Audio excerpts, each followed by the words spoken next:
This is just another test. If I'm Mr. Bund, would you respond if you can hear me? I can hear you. Okay, thank you.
Karen, do you have a copy of this then too?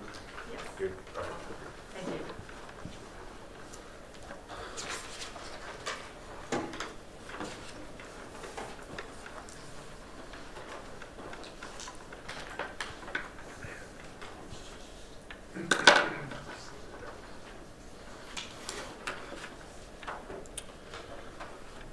You ready, Dr. Carlson?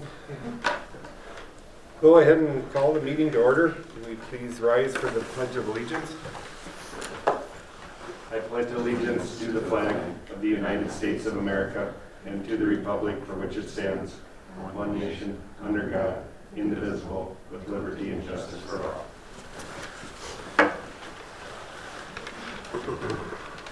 This time I'd ask Ms. Flatness to do roll call, please. Karen Flatness here. Joanne Maloney. Here. Rich Mueller. Here. Travis Rauch. Here. Neil Schlake. Here. Dan Schmidt. Here. Rick Schultz. Here. We'll start the evening with a ceremonial oath of office for Miss Joanne Maloney. It is an honor that you were appointed to guide the education of our community's children. As you recite the oath of office, you assume a tremendous responsibility as a director of our school district with the duties empowered by the Minnesota legislature. This power puts you and the other members of our school board in the position of being both morally and legally responsible for equitable, quality education of every student in the district. In carrying out this responsibility, you will be asked to fulfill the roles of vision, structure, accountability, and advocacy. In providing vision, the board, with extensive participation of the community, envisions the community's educational future and then formulates the goals, defines the outcomes, and sets the course for the public schools. To achieve the vision, the board establishes a structure and creates an environment designed to ensure all students the opportunity to attain their maximum potential through a sound organizational framework. Because as a board, we must be accountable to the community, we must ensure a continuous assessment of student achievement and all conditions affecting the education of our children. As board members, we serve as education's key advocates on behalf of students and our community schools to advance the vision for our schools. Furthermore, we must strive to work together with the superintendent and staff to lead the district toward fulfilling the vision we have created, fostering excellence for every student in the areas of academic skills and knowledge, citizenship, and personal development. Having signed the acceptance of office and oath of office, I hereby publicly affirm my commitment to the oath of office. Ms. Flatness, please. All right. Joanne. I swear affirm that I will support I swear affirm that I will support the Constitution of the United States and of this state, the Constitution of the United States and of this state, and that I will discharge faithfully and that I will discharge faithfully the duties of the office of school board member the duties of the office of school board member of Independent School District number 2168 of Independent School District number 2168 to the best of my judgment and ability. to the best of my judgment and ability.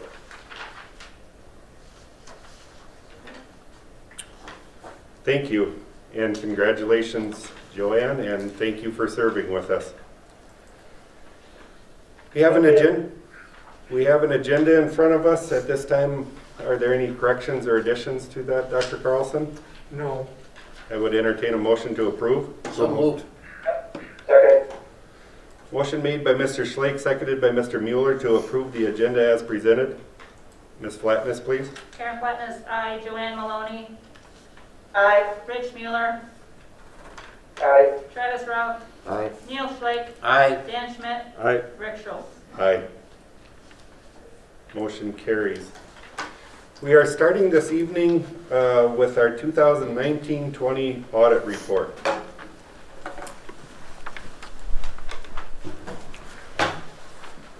Good evening, everyone. Thank you. Aaron. Can everyone hear me?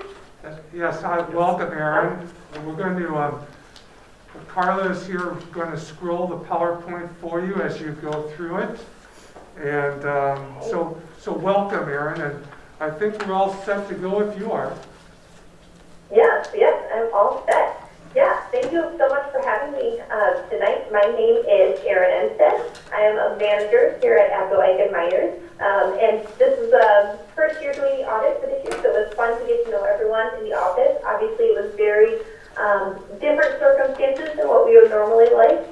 So we did do the audit fully remote. Hopefully, we won't have to do that again next year, but who knows what next year will bring.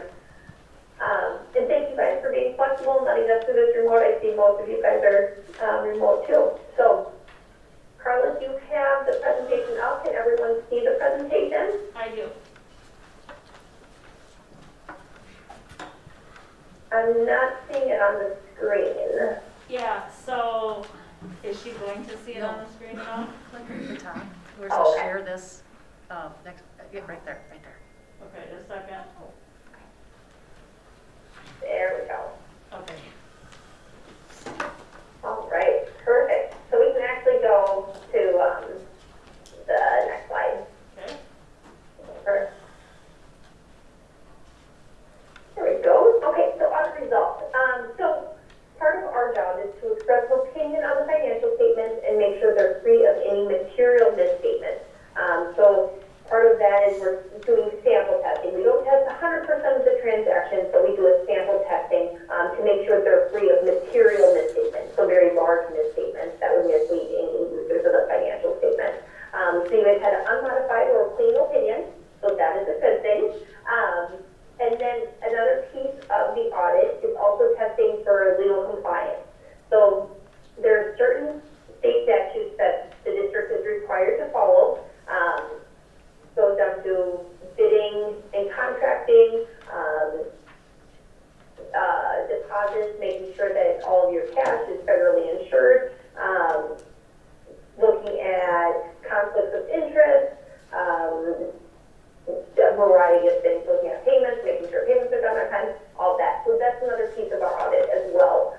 So we did not have any compliance findings. We go to the next slide. So here we'll take a look at the findings we did have for fiscal year 2020. So the first one is preparation of financial statements. So this is just saying that we did prepare the financial statements.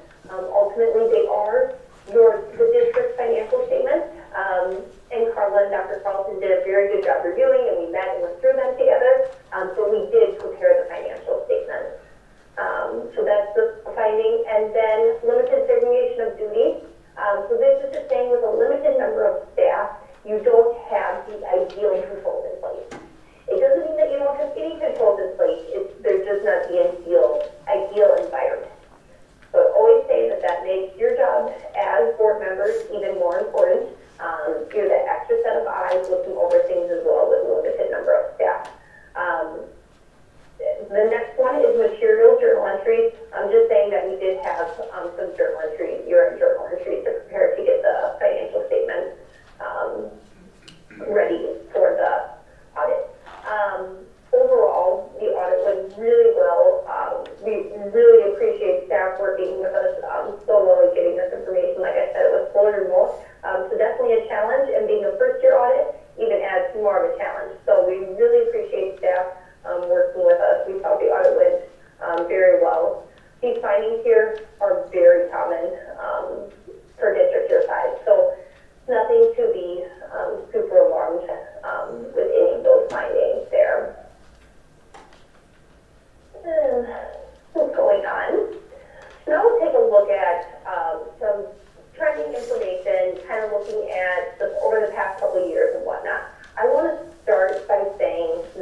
comparative years.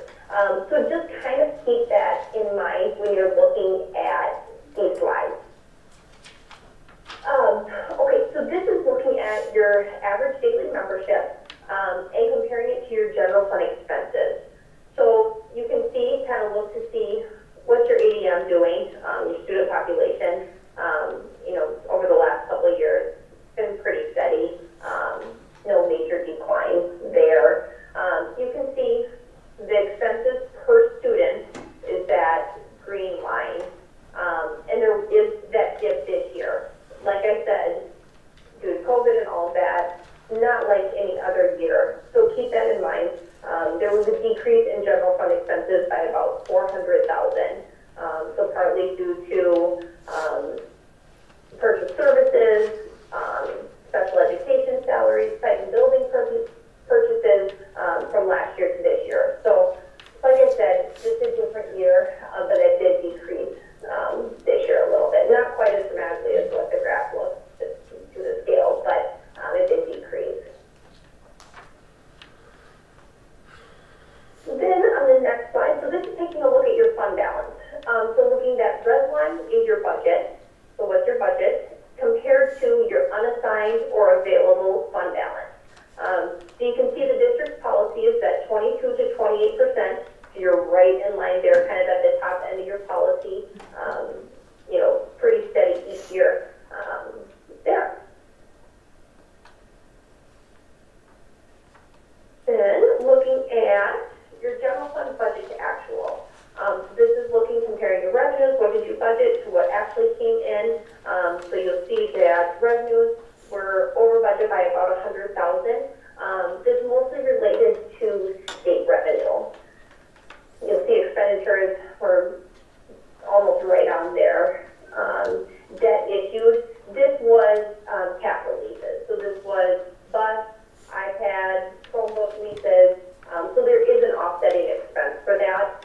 So we do record it as a long-term lease. So the debt is sitting as a liability on your books. And then the transfers out. So most of that is to the capital project fund. So for the building expense, that's the long-term facility maintenance transfer out there. So you'll see overall you had a general fund increase of $181,000. So you budgeted for $124,000. So did have, $56,000 additional increase there. Then this is going to look at your general fund revenues per ADF. So it's going to take the last 2 years for your district, and then also look at the region, compared your district to the regional schools, and then also statewide averages. So with these, there's no two districts that are ever identically the same, but it kind of gives you an idea of where your district falls compared to other districts. So you can see, your revenues are kind of right in line there, state, federal, and local, kind of right in line with the region and statewide averages there.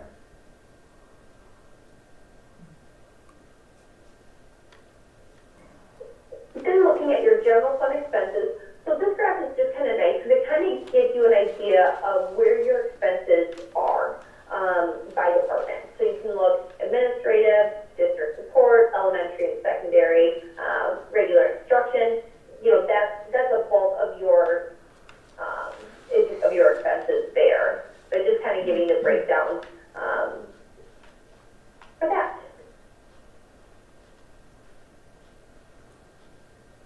So now this is going to look, so this is what we call a box and whisker graph. So it kind of gives you an idea of the total overall population. So when we say an average or that, this really gives you an idea of where your district sits in compared to the total population.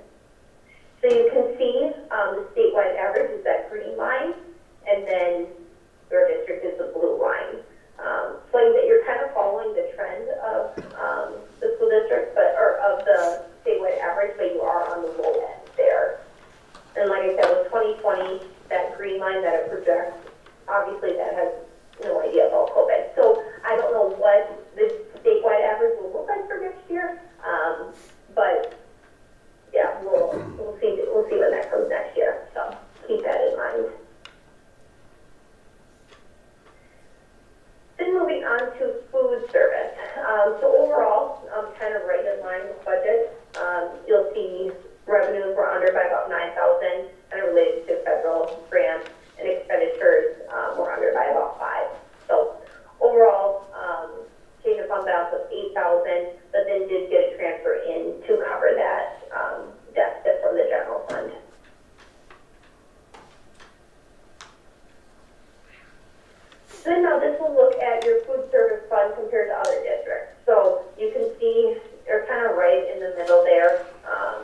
actual is about 9,400.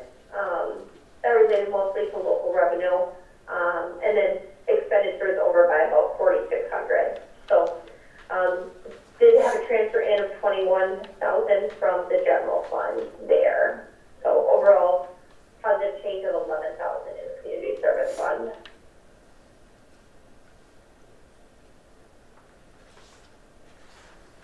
Then looking here, the community service fund is kind of a tough one to judge district to district because every district is so different on the different types of programs that you offer. But you can see here, you're on just the lower end of expenses in your community service fund.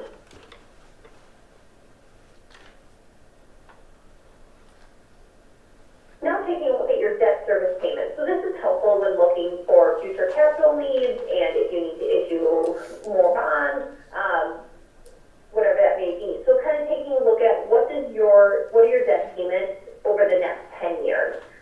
So you can see here, pretty steady up until 2028, and then you do have a little like drop off there once the 2013 bond is paid off, but overall pretty steady for the next several years.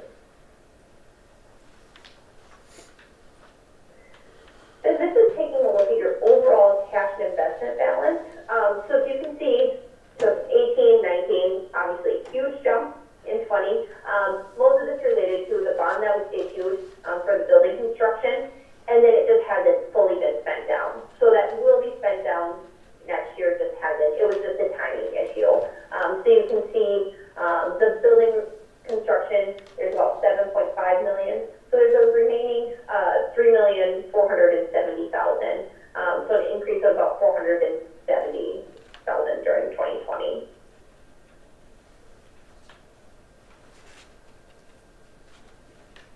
Then this is taking a look at your property taxes. So this is also taking a look to comparing it to the region and then also statewide average there. So you can see per ADM, kind of right in line there. Definitely on the lower end of your average school district property tax per home, and then also per 100,000 home value. Definitely quite a bit lower there on those two.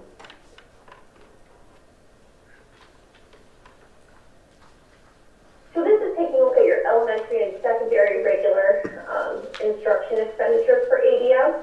So you can see, the last 3 years, 17, 18, 19, just kind of gradually trending up more towards the statewide average. And then this year did take a decrease. Like I said, I don't know what the statewide average will do. I don't think it's going to go with the trend because it wasn't like a normal year. So trying to project out trends for 2020 is, I don't think it's going to be a super good idea of what it will look like, but we'll see. So it did take a dip like we talked about. Then looking special education, so you can see, pretty much kind of right at that average middle mark there compared to statewide.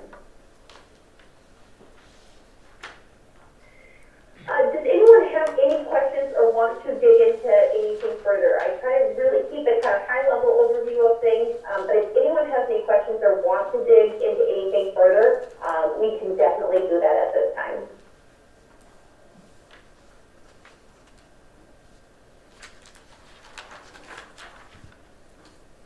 Erin, this is Carla. I think, we had talked about a number of districts you guys audit that kind of had the same finish, a little bit stronger than expected due to the drop-off in expenses of COVID, but same with those graphs. Were they looking pretty similar on the districts you guys audit? Yeah, like I said, this year is just so different compared to any other year that we have noticed an increase in fund balance in quite a few of our districts. It's just a weird year with the additional funding that's been in place, and so it's a trend that we've noticed, an increase in fund balance. I don't know if it will continue or whatnot. I mean, certain districts pushed off projects or what, so there's just a variety of reasons why the fund balance increased, but we have noticed that trend. Okay, a little bit of good news.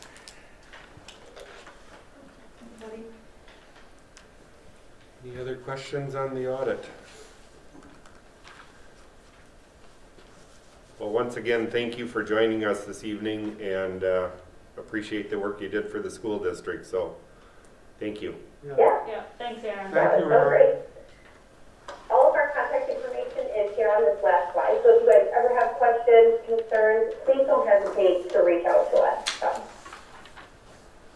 Excellent. all right. Good night. All right, Thank have a you. great night. Thanks, Aaron.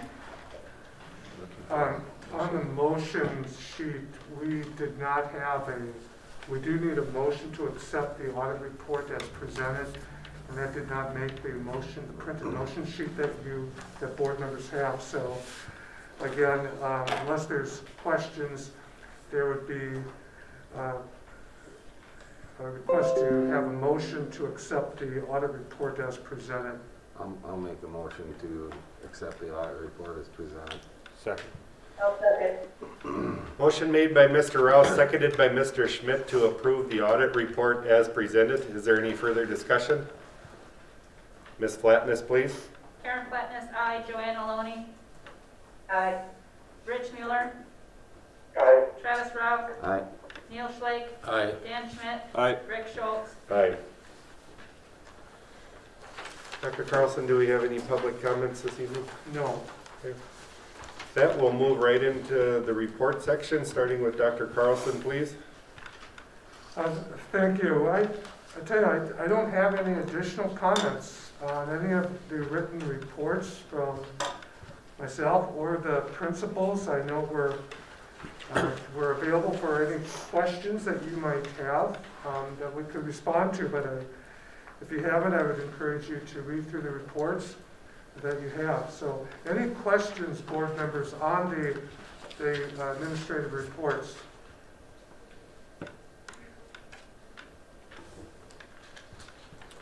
All right, thank you, Thank Dr. you. Carlson. Are there any board member comments this evening?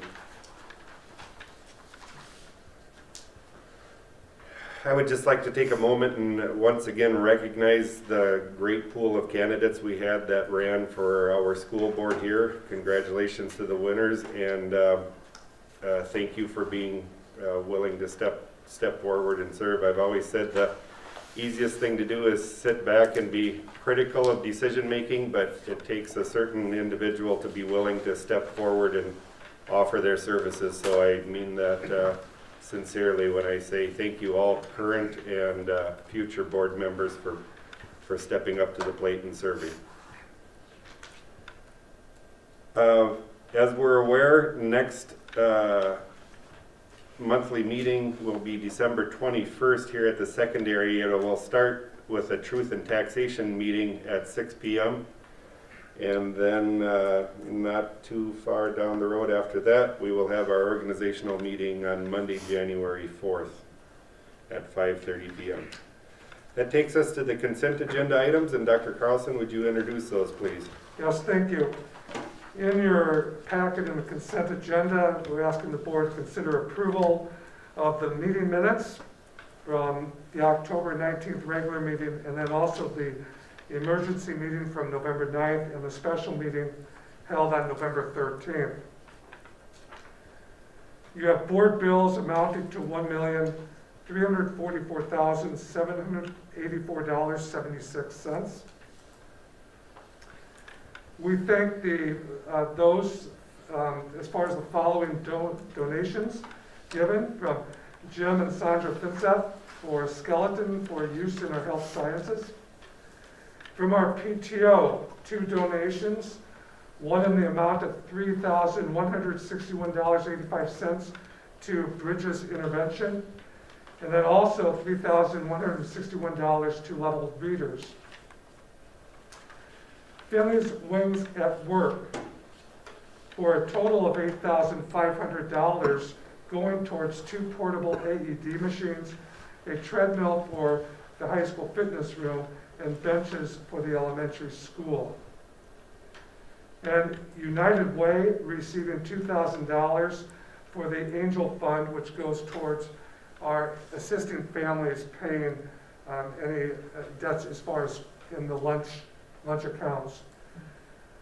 We have, I think, a total of about $16,822.85 in donations, and we just so much appreciate those people remembering the district in their giving and donations.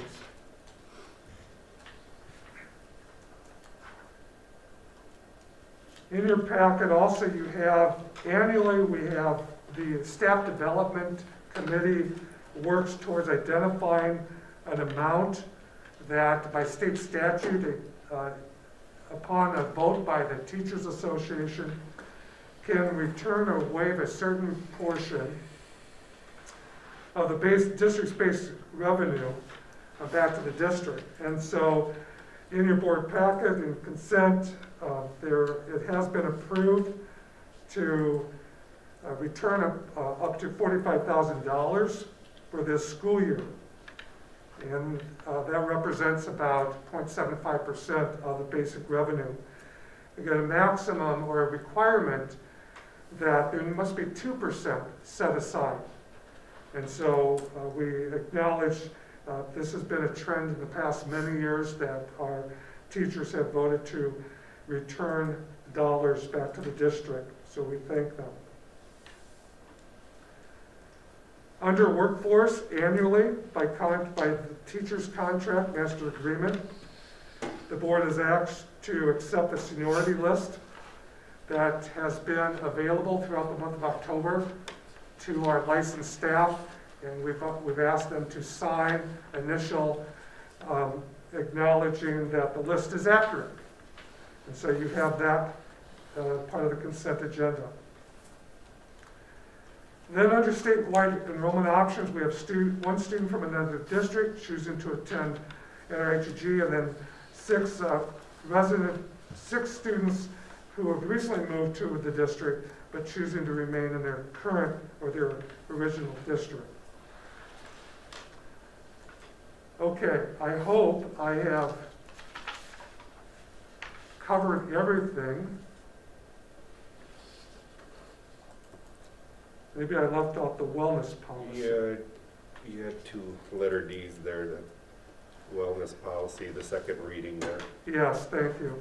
Yeah, under board governance, we have the second reading of the policy, 533. The board had approved the first reading last month, and then it's up for the second reading, part of the consent agenda. Okay.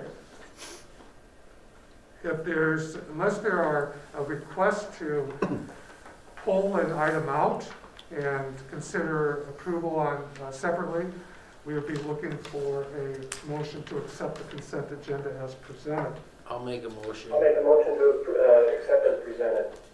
Second. Motion made by Mr. Mueller, seconded by Mr. Schlake to approve the consent agenda as presented. Ms. Flatness, please. Karen Flatness, aye. Joanne Maloney. Aye. Rich Mueller. Aye. Travis Ralph. Aye. Neil Schleich. Aye. Dan Schmidt. Aye. Rick Schultz. Aye. Next item of business is a 2019-20 World's Best Workforce Summary Report. Dr. Carlson, please. Yes, and I'm going to have, we have Jessica Williams tonight with us, who is leading our efforts on our World's Best Workforce, and I'm going to bring this up and make sure that everybody can see the PowerPoint, and hopefully that's coming through, and Mr. Anderson is going to assist. And so, just a little bit of an introduction. Again, World's Best Workforce, as I had mentioned to the board, recently, school districts have been waiting for guidance from the Minnesota Department of Education on next steps with our World's Best Workforce plan, because much of that you'll hear in the presentation, we've been waiting for getting direction because of, among other things, a lack of assessment with state testing last spring and so on. Normally, the board, we would be presenting our summary of progress of last year as early as September, or at least by the October board meeting. With a delay in getting some guidance, we have put that off. Typically, too, we hold this outside of the regular board meeting, usually like at 6 p.m. Because of the board's schedule coming up in December, we just felt that we needed to incorporate this into the board meeting tonight.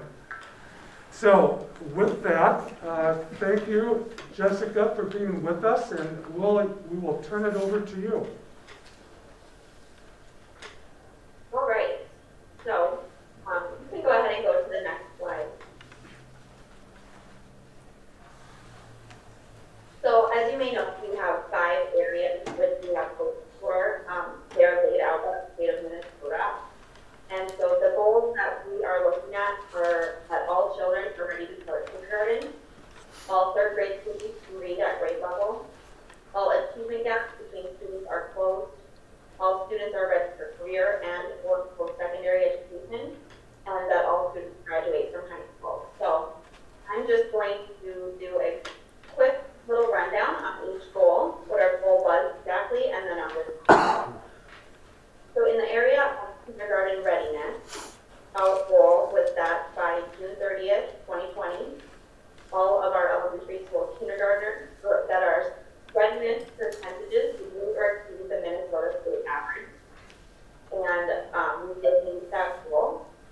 Some of the things we looked at for that goal are that we have all the immunization records on file, that all students are 5 when they begin school, and they've taken the kindergarten readiness assessment. And so we met that this year. The next category is reading by 3rd grade. As you can see, our goal by June 30th, 2020, and continuing each year until 2024, the NRHEG 3rd grade reading scores will be at or above the 3rd grade state average of proficiency in reading as measured by the NCA 3 reading assessment. We were not able to report on this goal this year because obviously we did not take our test this last spring, so we had no data to look at.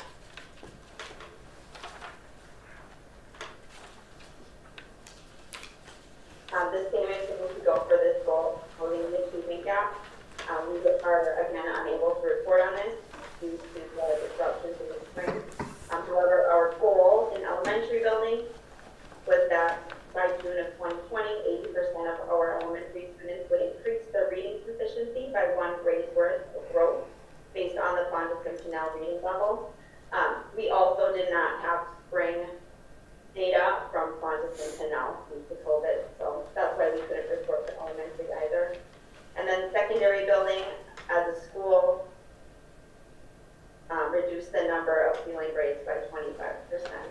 And we just felt that looking at the grades from last spring, that also just wouldn't have provided accurate data.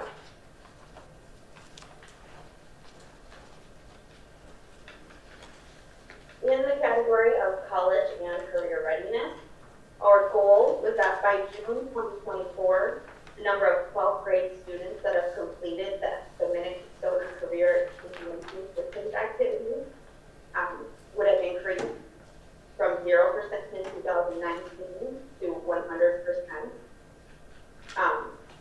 That MCIS system that includes a career cluster survey, an ideas and interest assessment, online portfolio, and career planning. And currently we are on track to meet that goal. As you can see, it was a 4-year goal, so 2024 was the date we were looking to have that completed. As of now, we do have all of our 8th grade students, or last year's 8th grade students were entered into the system, and the staff has become more intentional about integrating career awareness into their curriculum. So we are on track to meet that goal.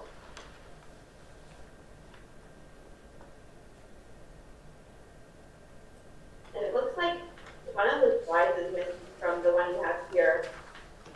I have the slide. I can share it with you, but I don't know if you'll be able to see it. Yeah, on the graduation, Jessica? Yeah, we don't have it. I don't think you're going to be able to share it remotely. So you just have to talk us through it. So the last category was all students graduate. And our goal was that by June of 2020, our 4-year graduation rate would meet or exceed the Minnesota state average. believe was 91%, with a state average of 84%. So we were all good there as well.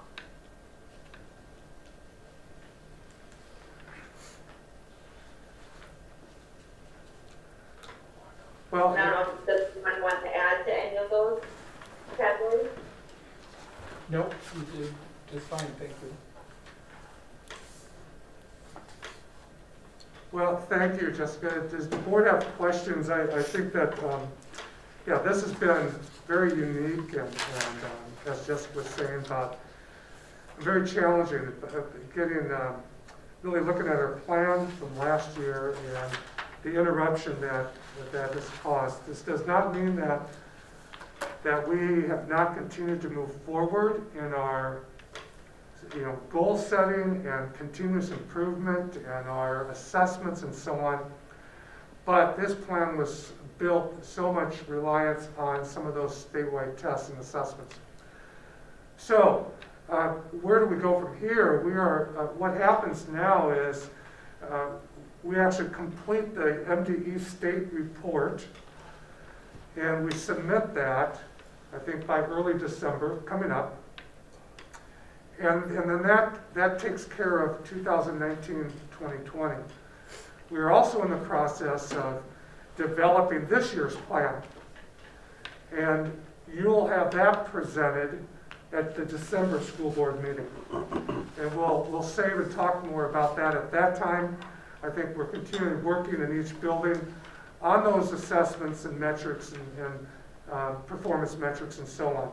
So I'll save that for, I know that Jessica and Doug and Dave will be presenting more on that in December when we get that developed for you.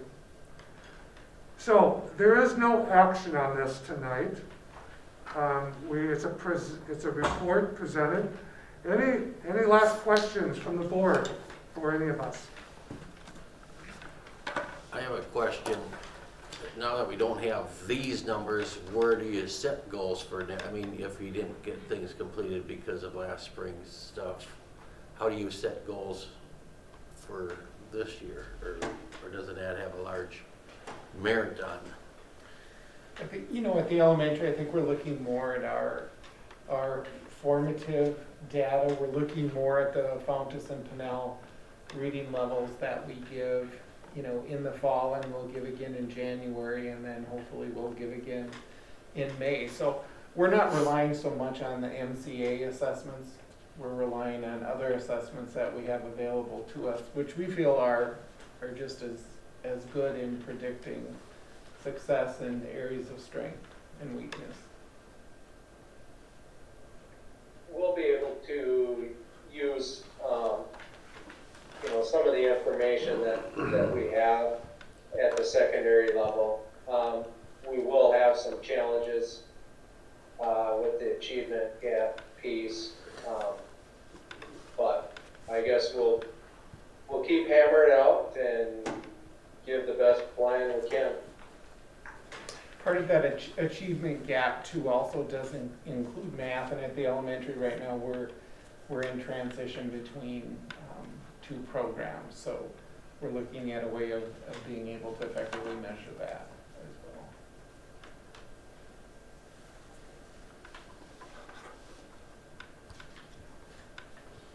well. Anything else? Jessica, thank you. You're welcome. All right, our next agenda item here is under student achievement and support, and it starts with the 2020-21 school year learning model update. Dr. Carlson, please. Thank you. I'm going to just start out by making a few comments. We have a number of people with us. The two principals, Mr. Stork, Ms. Whiteside, we've all been in different ways working on item 14, which really comes in three parts to you this evening. You can see them on the agenda. We're going to talk, first of all, about the learning models that are in place in both schools, updates about those, and where should we be going with those. We also will be talking about activities, and then finishing up with where are we at right now with working with those in our community as far as facility use. Let me just start out with giving you a little bit of the most updated data. This is as of 1 o'clock today. Continues to evolve and change. In our school district, totally in the district, we are aware of 5 active positive cases and about 63 quarantines.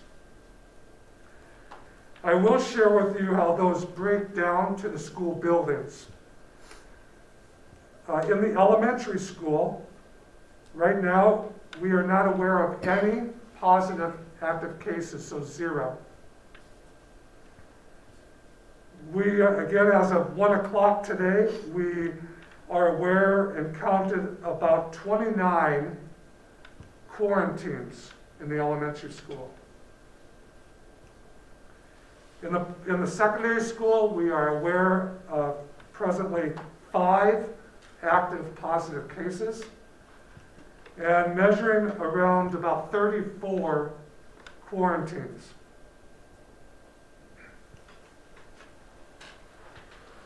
Other metrics that we look at, I think many are aware and faithfully look on that Thursday to the MDH 14-day count. And if we go back to last Thursday, we saw the numbers continually increase across our 3 counties, most notably Freeborn and Steele, both of those were in the low to upper 40s. I know many of you look daily at the reported cases each day, and as we work with the 3 public health departments at the county level, they do their best at projecting what that 14-day case rate's going to be on each Thursday.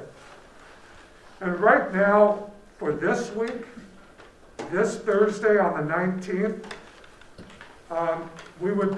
they're projecting for Freeborn to be in the mid-80s, for Steele to be kind of the mid to upper 60s, and Waseca to be 40 plus. It gets more difficult to look out for the next Thursday, which will be on November 26th. And that's really taking those cases that we're seeing, like even over this last weekend. And if you looked at those numbers over the last weekend, it will not be a surprise is if we are seeing in most of our counties, especially Freeborn and Steele, numbers in the 80s, 90s, over 100. And so it's just hard to project for sure. The positivity rates, which we include on our dashboard, those are continuing to trend upward as well. We keep track of the zip code data. You might have noticed that on last Thursday, there was actually a little bit of a dip, how we counted those. But we project, especially with the numbers that have happened in the last 3-4 days, that those numbers will continue to go up. So those are the metrics we continue to look at, kind of what's happening within our schools, but also more broadly in the counties and so on. So we're going to ask the board to give some direction, take action tonight in those 3 basic areas. We're going to start with the secondary school model is currently in distance learning. And for many of the reasons, those metrics that I just shared, you have a recommendation this evening, or to consider, to extend the current distance learning for the secondary building through December 4th. Currently, the action that had been taken a little over a week ago was to move the secondary school into distance learning up through the Thanksgiving holiday with a tentative return date to hybrid on Monday, November 30th. We're asking consideration tonight to extend that by 1 week at this time for a tentative return to hybrid learning then on Monday, December 7th.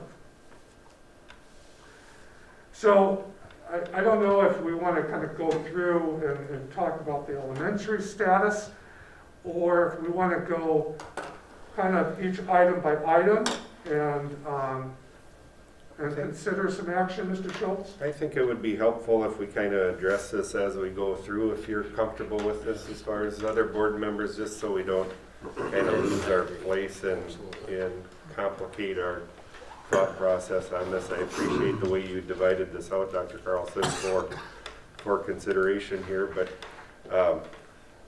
if you will, it'll kind of operate as a checklist and we'll kind of proceed. I think the board is relatively familiar with what is being asked here. So with that, I'll turn it over to the board for any discussion on this particular item as far as extending distance learning in the secondary through December 4th, returning on December 7th. Are there questions for Dr. Carlson or any administrators as far as that's concerned?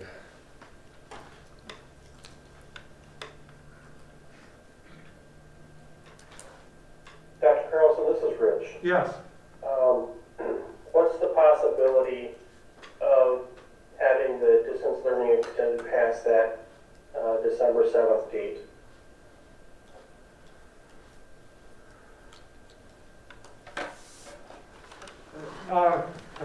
Well, there definitely is a possibility.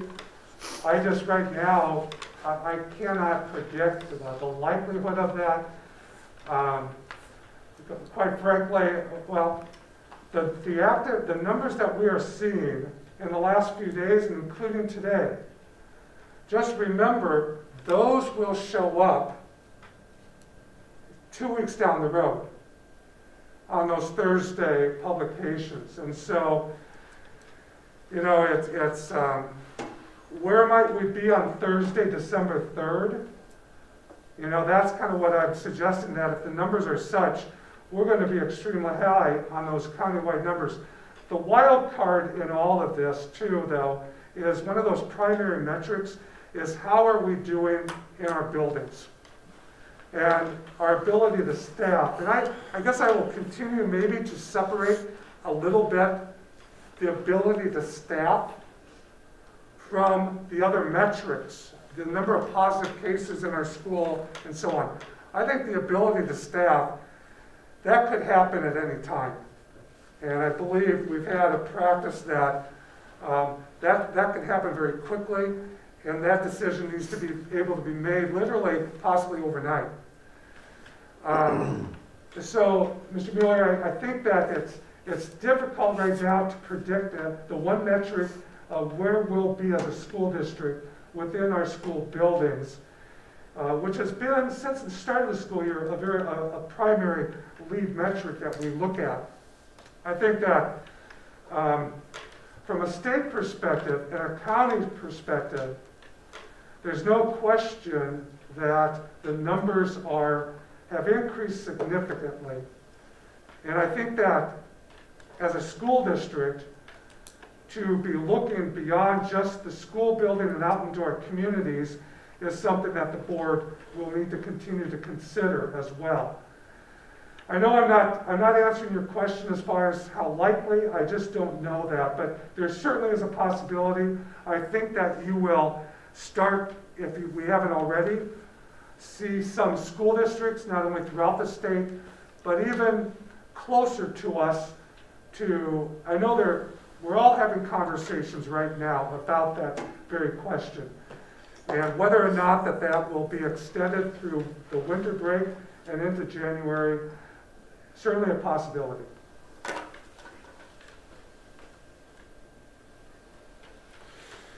The thing I might add to that particular conversation is in some of my thought process, and this doesn't make it accurate, but staying relatively current with what's going on within the school district, like Dr. Carlson mentioned, to me is somewhat valuable. I think when we began this process in the fall, we were very concerned, and we still have that concern on how the public adjusts and students, staff, and parents adjust to a changing model. I think it's safe to assume, and maybe not all, but the majority of parents now know that things could change at a moment's notice. So going out too far into the future and trying to predict where we'll be at number-wise or in our particular buildings is to me just a little bit dangerous on either side of the spectrum here. So I'm more in favor, I guess, of trying to stay current with decision making than to go out too drastically far saying this is what will be the best model someplace in the future, because I think that's a very, very challenging prediction to make. I have a Mr. comment Slate? on, I guess, a little bit is, first we're, you know, this whole number stuff, like Rich said last Monday, you know, numbers, and yet watching what's going on in the rest of the state. But so much time we've been forecasting, it's kind of like, and it's human lives that we're dealing with and health, but it's like forecasting the rain, it's in the forecast and it doesn't happen. Has these numbers always gone up like in the forecast when we're talking? That I would rather stay more current to the November 30th and evaluate it again when we get closer to that, you know, time frame and see. I guess, I just think we've wasted a lot of time by forecasting, which we need to do, but yet does it always come true of what they're forecasting for its numbers? And in 1 minute we're watching Waseca County, now Freeborn and Steele County are up, and we're switching and focusing on them numbers being high. That's what bothers me, but it does, you know, with the five current cases, and that's going to be a 2-week deal that we do have right now, correct? The 5 cases we have in the secondary? That'd be over, yeah, still during a 14-day period. So that number changes every day, Neil, as Yeah. people go off and come on, you know. Yeah. I could add to that. I think that you know, we've heard from public health about the Thanksgiving holiday. I believe that has been part of the conversation among school districts too, about, especially if you're already in distance learning, to consider extending a little bit further beyond the holiday to further assess and give families an opportunity to kind of assess their situation too. So, you know, not that we follow other districts, we've shown that we haven't done that necessarily at times, and so, but I just want to share that with you, that this thought of what can we do and what would be best for families and so on following the Thanksgiving holiday. So it's just another piece of information, especially if since our secondary is already in distance learning. That might be a little bit of a different conversation as we go down and talk about the current status of the elementary school.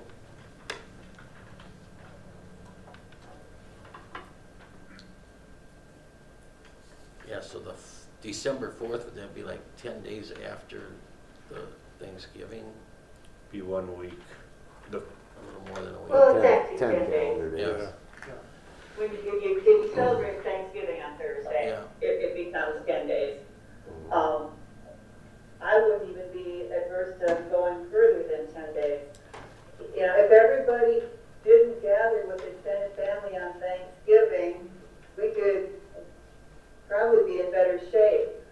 But I doubt that will be the case. There'll be those who do, there'll be those who don't, and that's their private decisions, and they'll make them.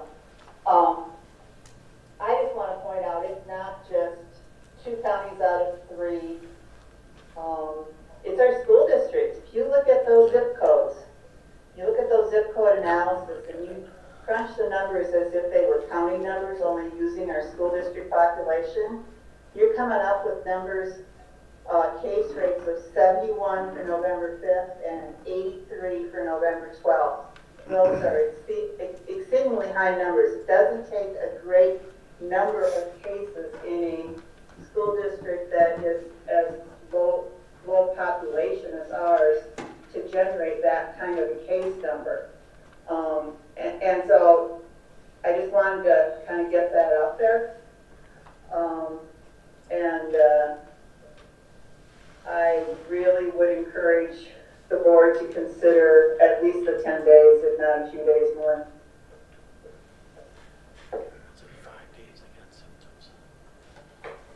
Is it correct, there's 5 days that normally they have symptoms if they've been exposed, if a person's been exposed, so the 10 days should give us, I mean, if for some reason at Thanksgiving they were together, they would have that 5 days in if we went to the 4th. The quarantine length of time is 2 weeks. 14 days after you're exposed. But most people, I suppose if you take a percentage, most of the time, a week or a little better, you'll know you have it. But it can go up to 2 weeks, and that's why the length of 2 weeks. But this, what Dale's proposing is, or what the administration is proposing is 10 days, which takes a bite out of most of it, you know. But accepting the fact that, yes, as Yeah. Mr. Ralph said, it's a 14-day, that's what the research has shown, and this would not be No, I know fully that. covering it, but I was just far as the days to show the symptoms. I know the quarantine is 14 days. I was always thinking that symptoms was 3 to 5 days that if you've been around. Probably the average, but Is what I thought the average was. But either way, It is the average, is 5. okay. You're right, Neil.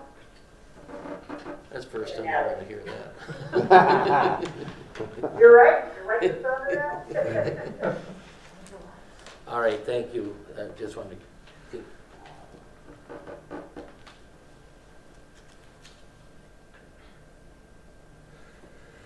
Are there any other comments about this? And again, I think it's a very challenging subject, but there is some value in that time frame after Thanksgiving, because as Ms. Maloney mentioned, it's we expect people to do their best through the Thanksgiving holiday, but we understand that there will be situations that just don't allow for it. So would anyone care to move ahead with the motion to extend through December 4th, or do we want some more discussion, or do we want to come up with a different motion? I'll make a motion to extend the secondary distance learning period through Friday, December 4th, with the tentative return to hybrid learning set for Monday, December 7th, with the ability of a decision to extend beyond that point. That could be made by the superintendent and school board chair if the chair does not believe there's sufficient time to convene the school board. I'll second that. Motion made by Ms. Maloney, seconded by Mr. Schlake to extend the secondary distance learning period through Friday, December 4th, a tentative return on December 7th. If a decision needs to be made extending beyond December 7th and time does not allow the board to come together, the superintendent and board chair would be authorized to make that call. Is there any further discussion? Ms. Flatness, please. Karen Flatness, aye. Joanne Maloney, Aye. Rich Mueller, Aye. Travis Ralph, nay. Neil Schleich, Aye. Dan Schmidt, Aye. Rick Schultz. Aye. Motion carries. Looking at the elementary school current learning model, Dr. Carlson, please. you know, a week ago, I'm not sure that, I mean, this wasn't something that we were going to perhaps even take time with, but since the numbers started to accelerate significantly in the counties, we thought that we at least need to bring this to the board's attention and give you an opportunity to discuss. We also drafted some sample or potential motions for the elementary. The elementary continues to be in hybrid learning, and I gave you some of the numbers earlier when we started. But given the sudden spike, we just thought that we needed to present this to you tonight. And possibilities, we think right now, if you're looking within the school building, we're doing better certainly than the secondary school. And in the last few days, including today, we're staffing okay. And so we present to you tonight just, a motion would be to maintain in hybrid learning. But again, this can quickly change. And so if that was kind of the decision just to stay on course with hybrid learning, we just know that the continual understanding would be if there needs to be that sudden shift, if it's staffing or numbers and it just doesn't allow the board to come together, we will continue to do the decisions how we did the secondary school over a week ago. We did put out an option for discussion, also if there was consideration to move the elementary school to distance learning because of the significant increase in the countywide numbers, for you to have that available in front of you for discussion or consideration. So again, not giving a definite recommendation, but I think there's been a difference, and even the state parameters from the start have acknowledged that if you can maintain the hybrid safety protocol to continue to keep your youngest learners in session, we believe right now we're doing okay. And so, but we wanted to give you the opportunity tonight to discuss and to change course if you felt that was appropriate to do so.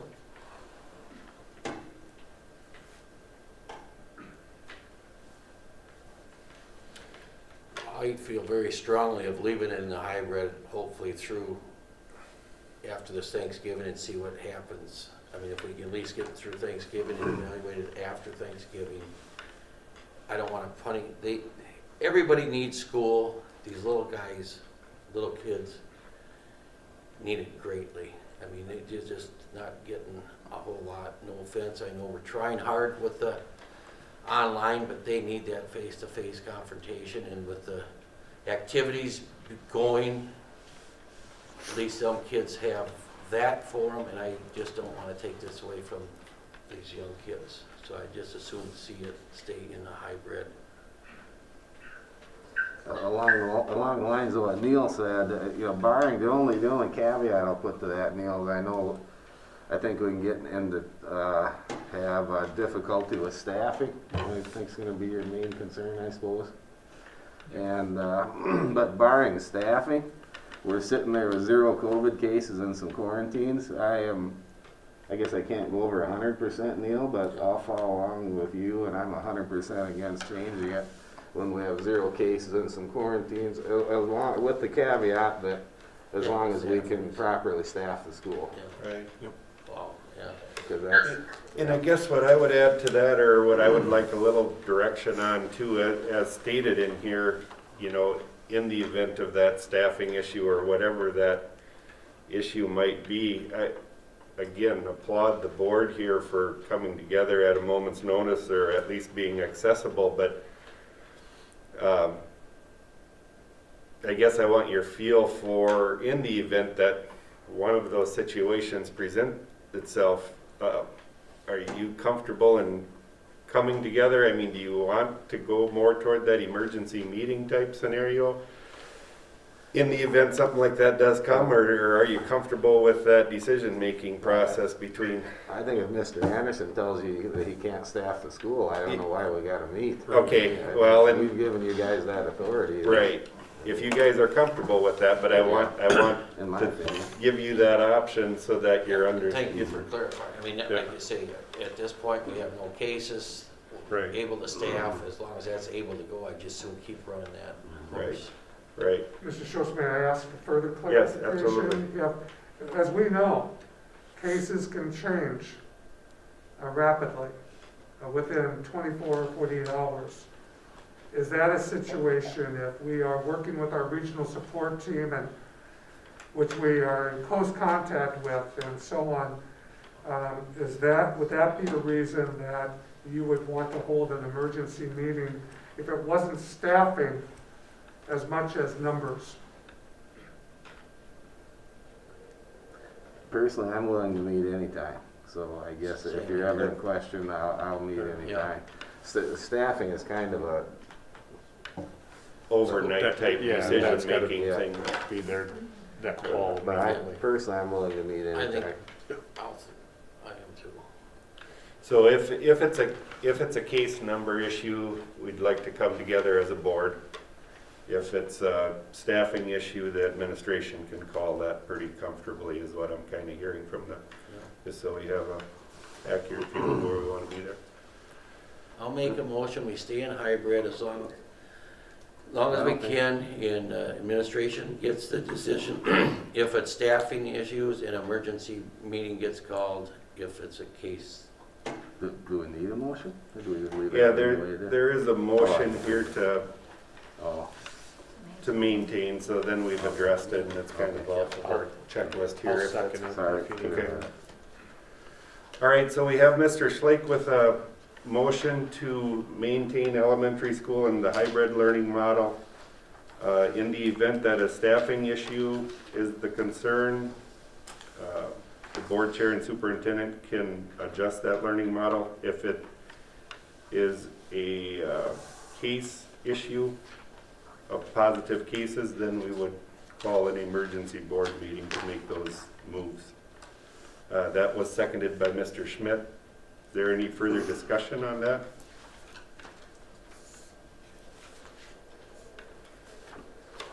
Ms. Palatnis, please. Karen Platinus, aye. Joanne Maloney. Aye. Rich Mueller. Aye. Travis Rao. Aye. Neil Schleich. aye. Dan Schmidt. Aye. Rick Schultz. Aye. Motion carries. Moving on to the status of co-curricular athletic community education activities while in distance learning. Dr. Carlson, please. I know at the emergency meeting a week ago, this was brought up as far as that was dealing more with football, volleyball in the immediate, and then what's going to happen. And so we knew we wanted to bring this and be part of this board meeting tonight to ask the board to give direction on whether or not to allow all co-curricular athletic community ed activities to continue while a school building is in distance learning. And we know that in addition to numerous athletic activities, the secondary school has also numerous co-curricular activities that students enjoy under or through their participation. If you haven't taken a look on the teacher master contract in the back on Schedule D, you'll kind of get a running list of some of those activities as well. If the board would determine that activities should move forward during distance learning, we'd also be asking the board to give direction on start dates, looking ahead to winter activities, and if there should be consideration to alter those, namely delay them. Boys basketball is scheduled to begin practice on November 23rd, wrestling on November 30th, cheer, the sideline cheer associated with our school is November 30th, and girls basketball on December 7th. I think many of us are, well, some are aware that even surrounding school districts and throughout the state, whether either they've already made some decisions, or they're like us in the process of considering at least the start of winter activities. I do want to say that as of late this afternoon, we've received guidance from our regional support team the Department of Health, and Waseca County Public Health Department regarding the continuation of school activities. And the countywide case rates should, there's been a question of where do those, when it comes to activities, you'll see school districts that have moved to distance learning have discontinued activities. You've also seen school districts do the opposite, move to distance learning and retain those. Again, I'm just sharing with you as of this afternoon, the response that we've received from our support team and Department of Health is that we should be considering the suspension of school activities due to the extremely high projected rates.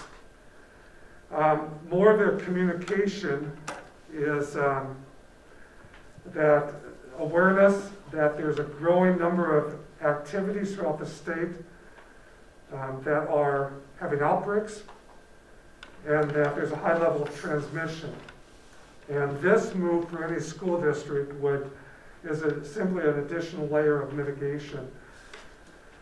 I'm going to share with you that with the continued surge in cases, the Department of Health and the local public health teams are extremely overwhelmed, and interviews are extremely delayed. And so there is the recommendation there to consider the suspension or delay of activities. I know that Mr. Stork, Mr. Bunn, Ms. Whiteside, they're all in attendance and available to respond to questions that the board may have. The board may want to consider a number of factors, including but not limited to the guidance that we just received this afternoon. Students participating in multiple activities, so they're not just within their own so-called pod or group. Virtual meetings and practices versus in-person. The number of activities in the school building at any one time. In both buildings, even the elementary, while that continues to be in hybrid. The requiring of a waiver for all activities. Students participating in co-op sports through the host Waseca Public Schools, allowing spectators to attend. A number of these are the ongoing issues that we've had to address and continue to address, but for your consideration. So with that, I guess we have some motions prepared to perhaps assist you in your discussion. But before I do, Mr. Stork, Mr. Bunn, Ms. Whiteside, any additional comments that you would like to make?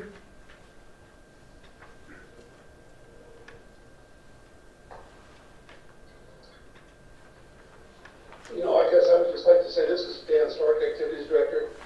I guess I would just like to say that, these are some very difficult times, obviously.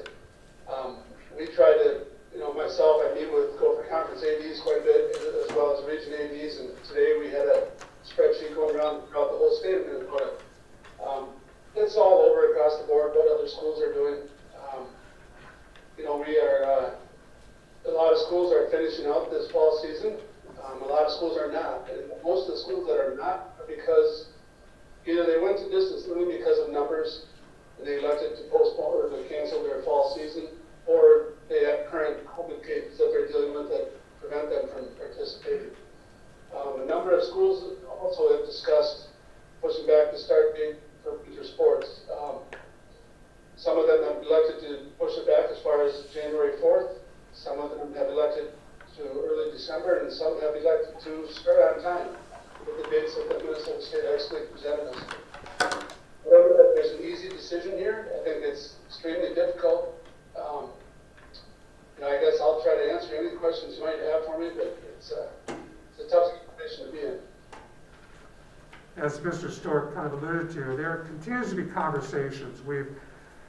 Both he and I, even among superintendents, trying to have that conversation within our athletic conference and see if there's any interest or consistency.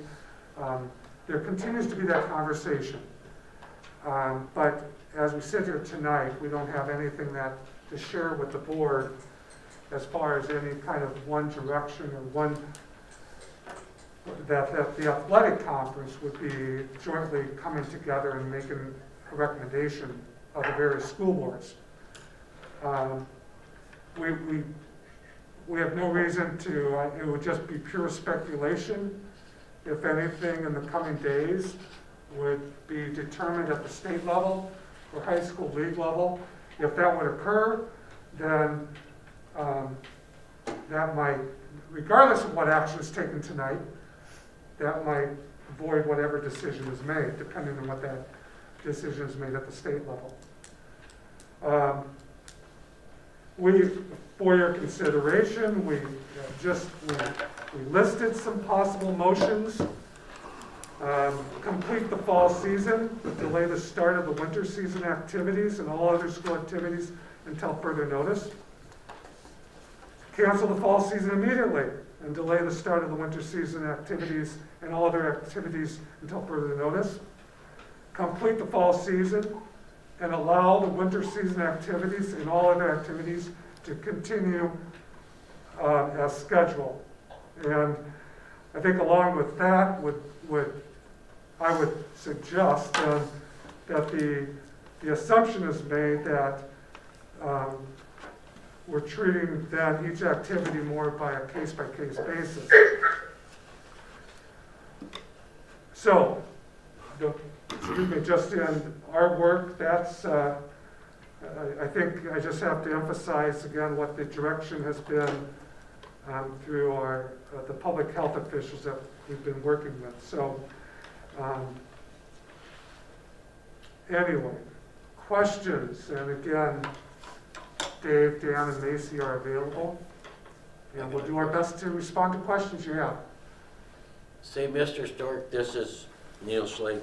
The question I have as far as delaying the winter sports and you get going will be similar to what happened to football. I mean, one school canceling games, and is that going to be just a nightmare trying to reschedule games if we go ahead and somebody else doesn't, and vice versa? How the good thing is there's no more basketball games than say football games, but is that just impossible, or you think? You know, I wouldn't say it's impossible, but I would say it will be a nightmare.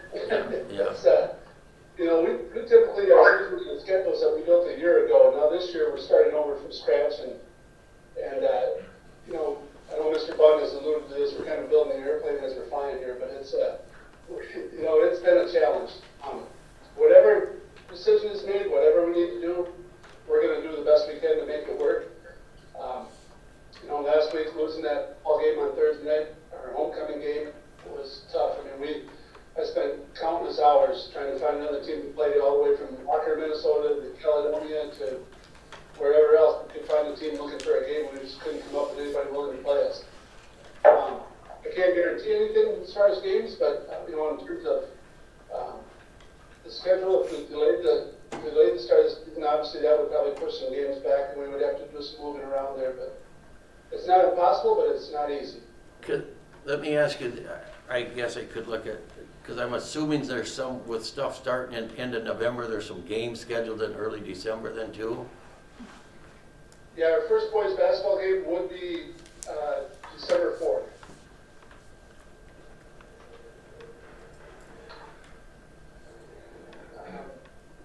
Our first girls basketball game would be December 18th. Our first wrestling meet would be December 10th. Thank you. Yes. Hey Dan, this is Rich Miller. What's the consensus from the rest of the conference of what they're going to do? That's a good question, Rich. We really haven't been able to come to a consensus. I know Dr. Carlson has worked hard with some other superintendents trying to come up with a consensus. You know, just trying to feel everybody out to see where they're at, and we really haven't been able to do that. I know there's some schools that have, in our conference, that have already elected to postpone the start of the winter season until December 7th. That will change their schedule a little bit, and those teams that play them. There's been some schools, or at least one school that has moved to distance learning and canceled their fall sports and delayed their winter sports start until it began. And then there's some schools that are just, plowing ahead. We're finishing our fall season, we're starting our winter season on time, and we're going from there. One particular school is moving to distance learning on November 23rd, that's their plan. And they're also planning to start boys basketball that day. So it's kind of across the board.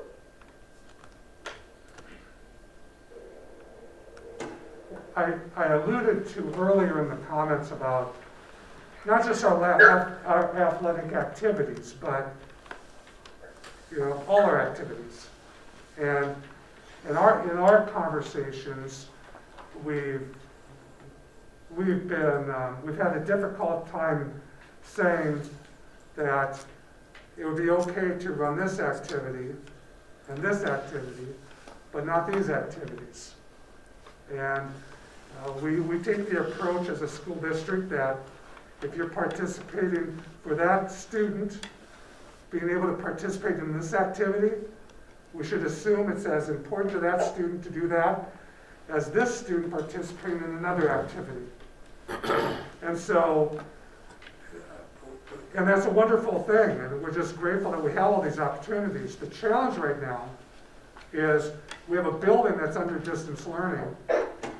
We're very sensitive to what's happening within the building, and are we able to, in both buildings, have all these activities going?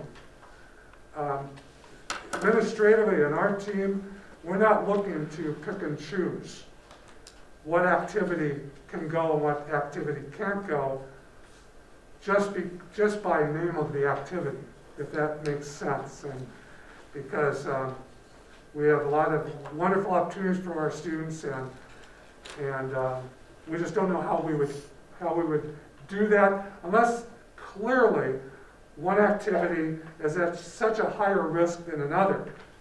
And we do experience that with the athletics. We do have at risk those categories, but with some of our other activities, we're not going to let a group pile in, crowded room and so on. We need to maintain that safety protocol. So anyway, it just adds to the decision making here, especially if we continue activities.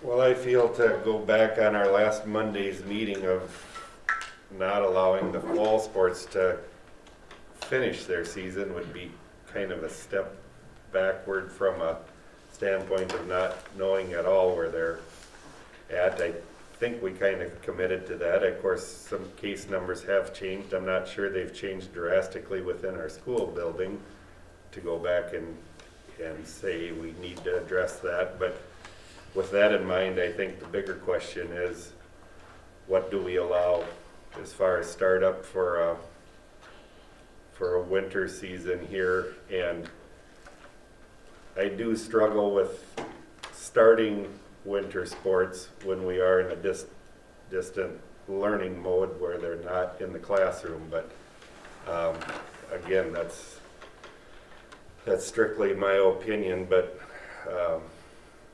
we do have to bear in mind that education should be the priority and athletics the second in this district.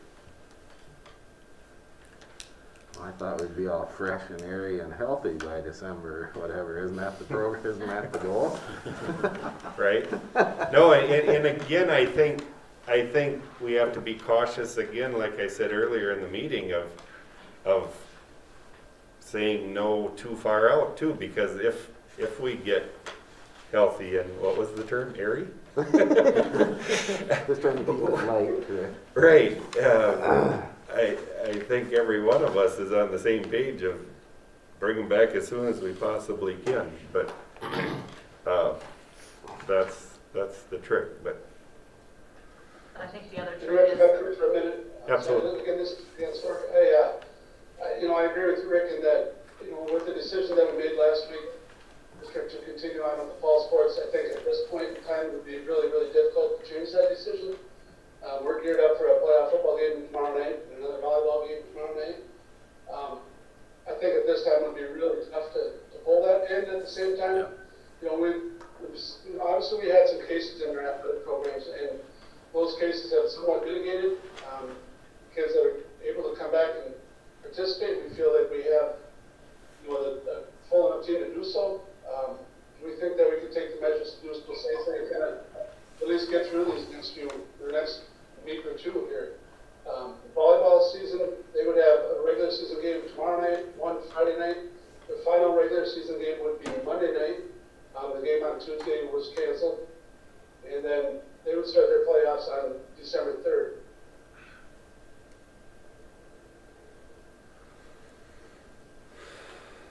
And what was the messaging from public health today? Was from Waseca Public Health and the state, or was it from other counties? What were they focusing on particularly? Yeah, the response from our regional support team, which does include both the county and state public health officials, and their response pretty clear. Let me just refer to it here.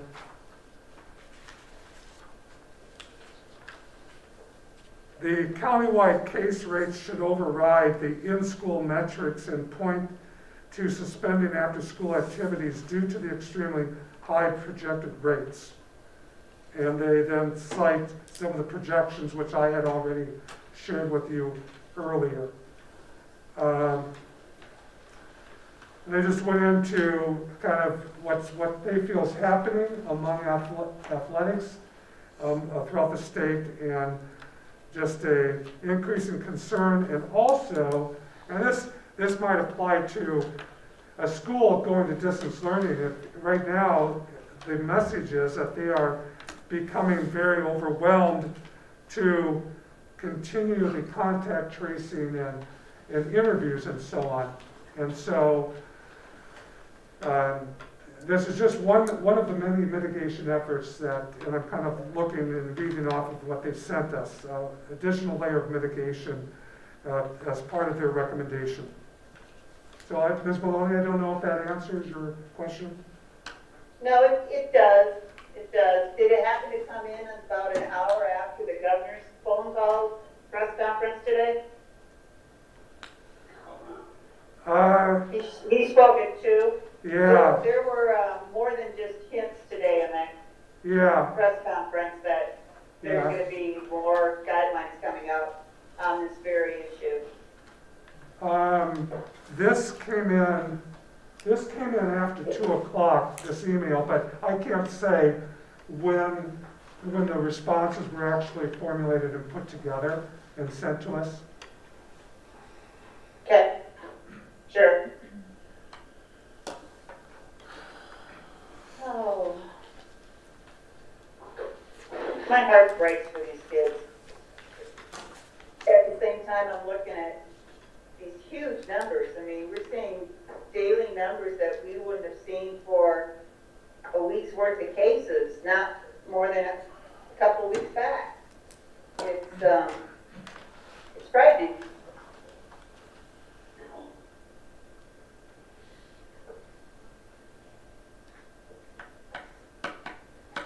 Mr. Schultz, this is Rich. Yes. I would like to make a motion. I would like to complete the fall season, but delay the start of the winter season activities and all other school activities until December 7th. Okay. Appreciate that, Rich. Motion on the floor currently is that we complete the fall season, but delay the start of winter season activities and all other school activities through December 7th. Is there a second to that motion? I was thinking starting up on December 7th, so it'd be probably through December 4th. Okay, Would that be proper? correct. Probably should say through December 5th, because otherwise the coaches won't have practice Saturday. Okay. Yeah, and I apologize, I don't have a calendar with me, so if December 5th, you're picturing this as a startup of practice of being December 7th, is the way I understand you to present the motion, Mr. Mueller? That is correct. I figure if we're gonna go distance learning until then, we'll just delay the sports until then and just see what happens. Right. So in all other Isn't school that- years, through December 5th. Isn't that just delaying it a week? The sport? Isn't that, I mean, Yeah. Well, boys basketball is scheduled to go to the 23rd of November. okay, so probably 2 weeks then? Everything else would be a week, and the So girls everything would just be That would starting. change things by 1 week, other than boys basketball, 2 weeks then. Correct. Right.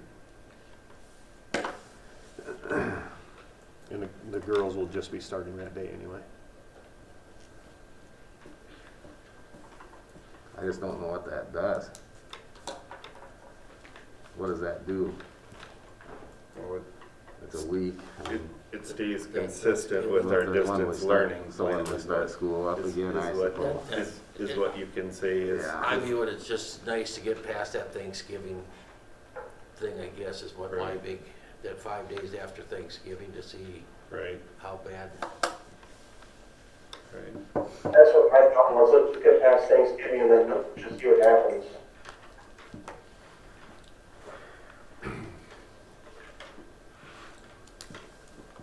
So once again, that motion is to complete the fall season and delay the startup of all winter season activities, I guess would be the way of putting that also. Allowing the first practice December 7th. I would be willing to second that motion. Again, as we look at this situation,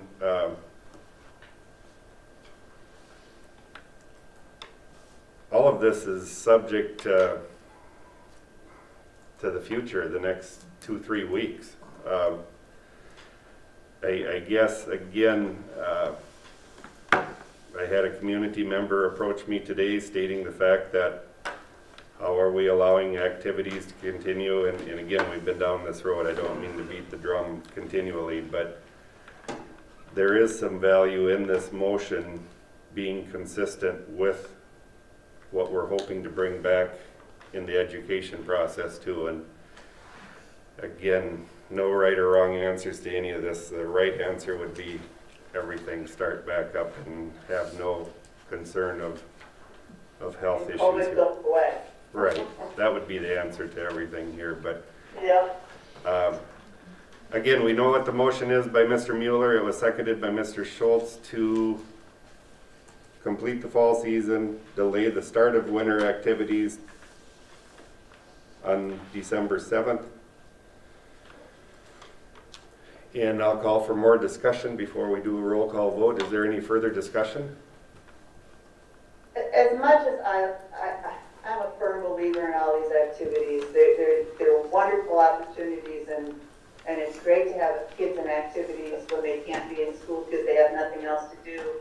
What about those kids that aren't in activities? And isn't our number one priority is to educate kids? And aren't we also the largest employer in our communities? And we owe obligations to the staff to keep them safe. We've got high numbers. We've got public health telling us, shut it down.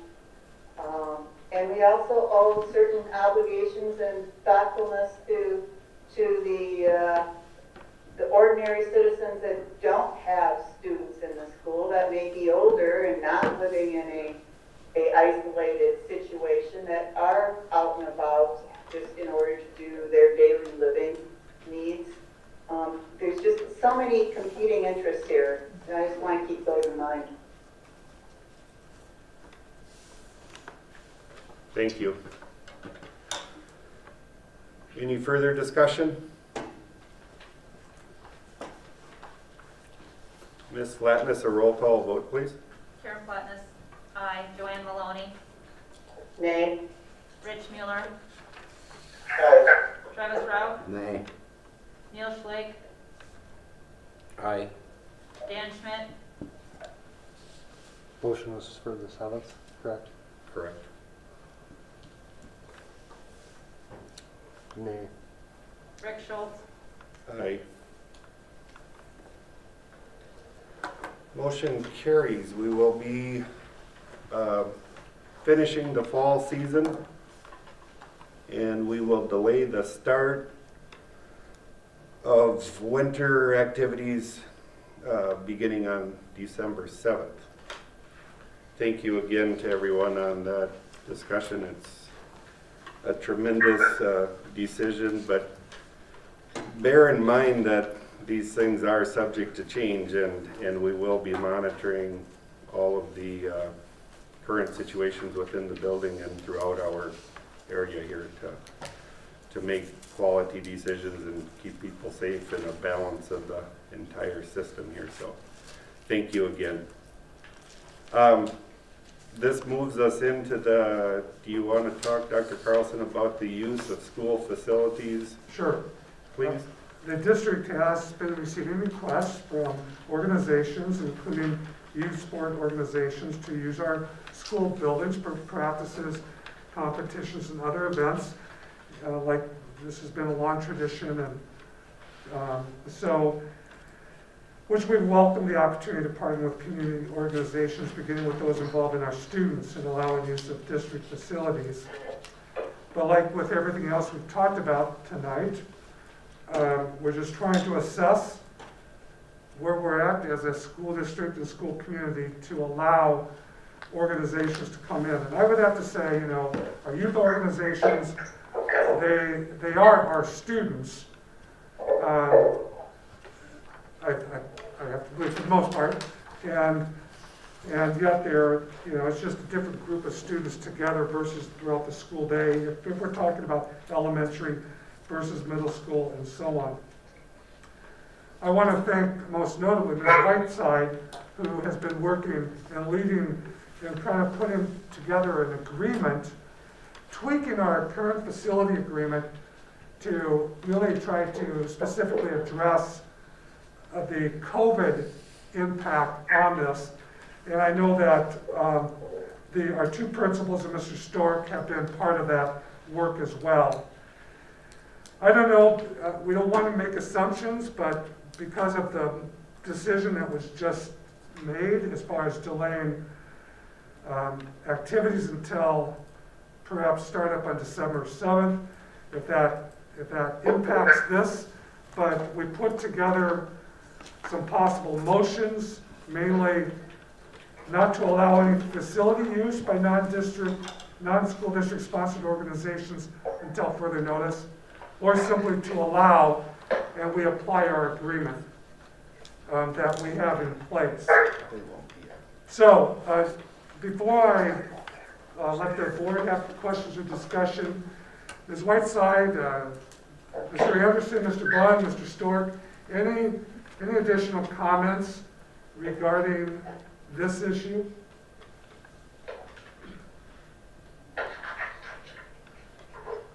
Questions that we can help the board with? What types of groups? Is it like high risk type activities or? Right now, the two groups that have requested facility access would be youth basketball and the wrestling club.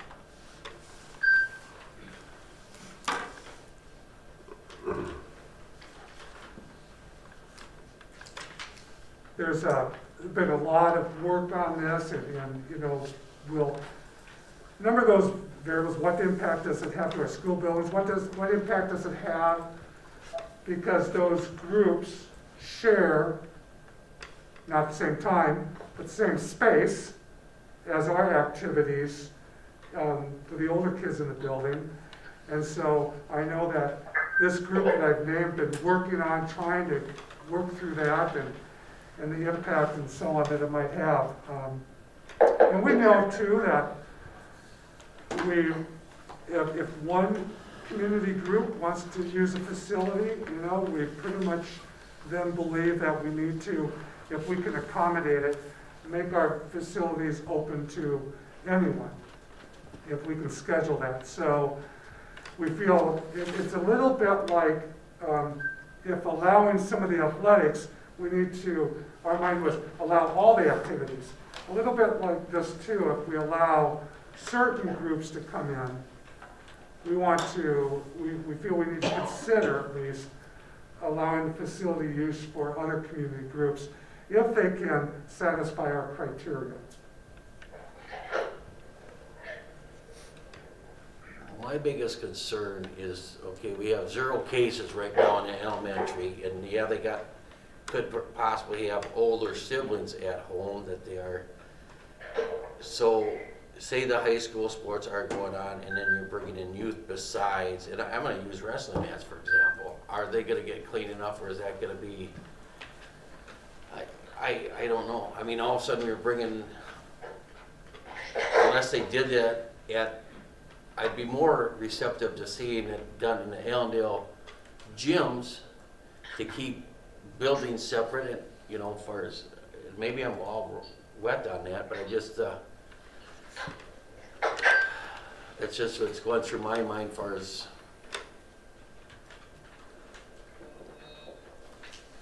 My challenge would be if we're not allowing our own students to use the facility, why would we open it up to the public to where that window could get wider of the potential of, I mean, I think our priority is our own students, and again, this is probably the majority are our own.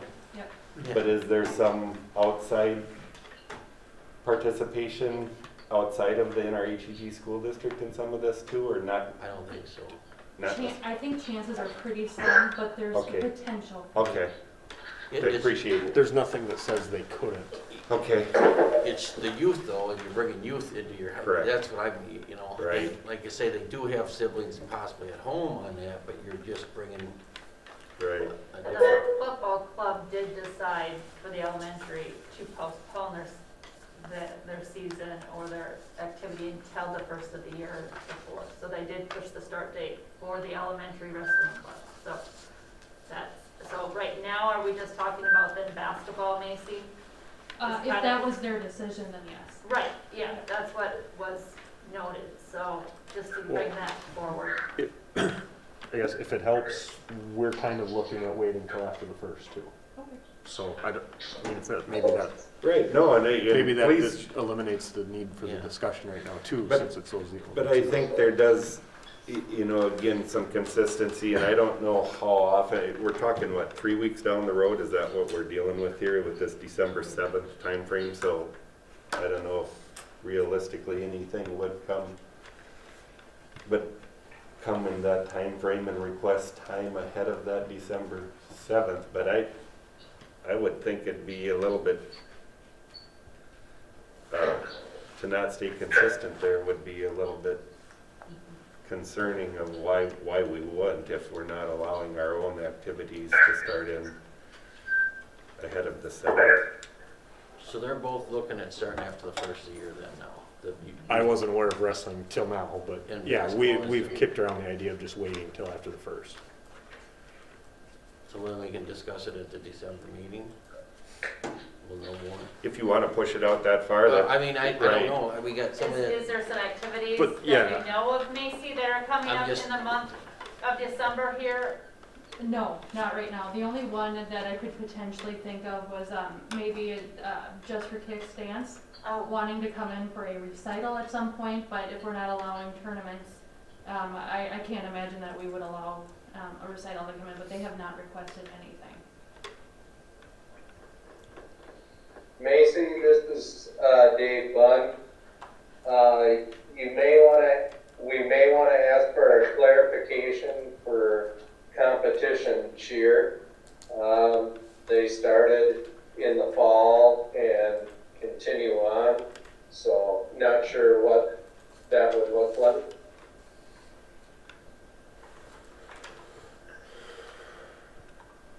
That's community. Okay, so for competition cheer right now, they, I believe they started in August, and that program runs until the end of January. It's continuous. During the brief periods, there has been some disruption in their practice schedules when secondary went to distance learning. So we had to stop with that at the beginning of the school year. The varsity right now is looking at possibly competing on December 5th. I believe it was in Prior Lake. Otherwise, or December 7th. December 5th in Prior Lake. That would be varsity only. Otherwise, there is a December 19th possible competition and a January 9th in Minnetonka, and then the actual state competition is January 30th for those guys. And in order for these kids to be able to compete, they would have to basically be running practices throughout this time. If we would stop halt activities or start winter activities on December 7th, I'm curious what that would mean for our competition cheer. If they need to suspend activities until then, if that is the case, I think our elementary cheer team would probably have to be done because they would not be ready for competition.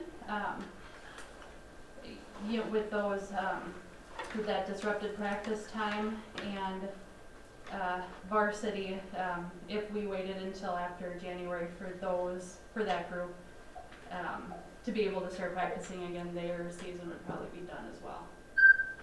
Thank you, Mr. Buck, for bringing that up, because I know we had mentioned that earlier, and then it just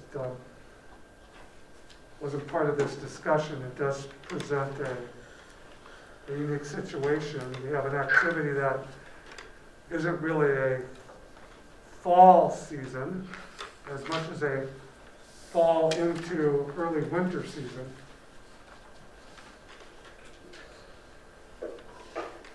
Along those same lines, there was a band concert that was being planned, Mr. Klein. Is there a timing issue there at all?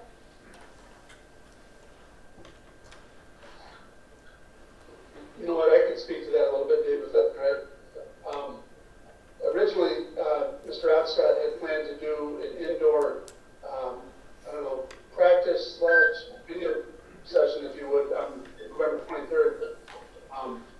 We rescheduled the volleyball game to that date and went to distance learning, so he has moved that possible date back to December 14th, I believe, 14th or 15th, one of the two, where he would like to bring the band into the film and film them in a virtual conference type, or concert type setting.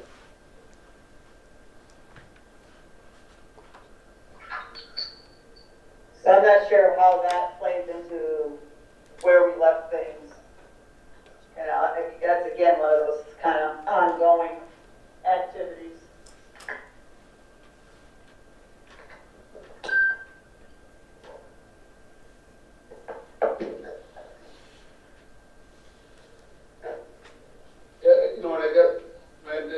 Try to answer your question a little better. Maybe he does do the individual lessons virtually still. They still have band class virtually, and so they are preparing these songs already and continuing to have been doing that and continue to do so virtually. And I guess he's looking at doing something. It's either the 14th or the 15th. I'm sorry, I don't have it right in front of me. And so if we were back, I would guess if we were back to starting winter sports, then I guess I would recommend we continue with that as well.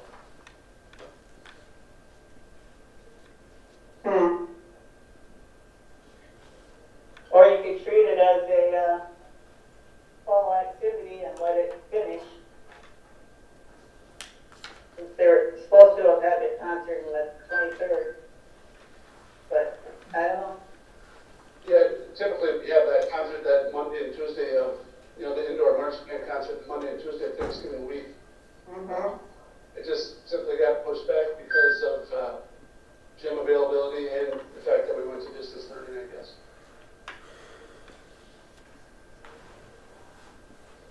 Or you can treat it as a class. I never know how to treat things. I know. A little bit of everything. That's a tough one.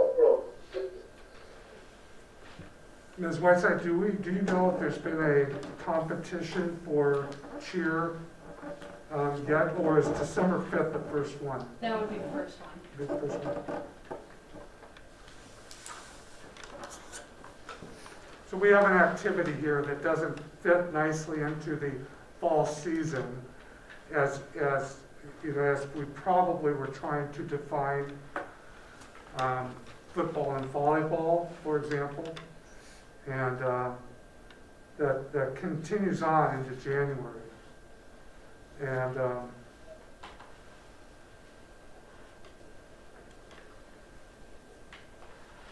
I don't know if it matters, but how many participants in that cheer program, roughly?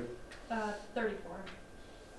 Is that high It's, school? it's and- broken up into two sections. Varsity is, I think, it's about half and half, varsity and elementary. And elementary is 3rd through 6th grade, and then varsity is 7 through 12.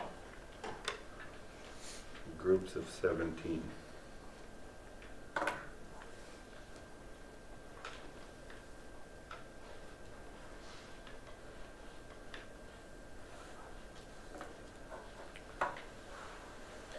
So is it my understanding that competition cheer is not a school-sponsored sport or activity?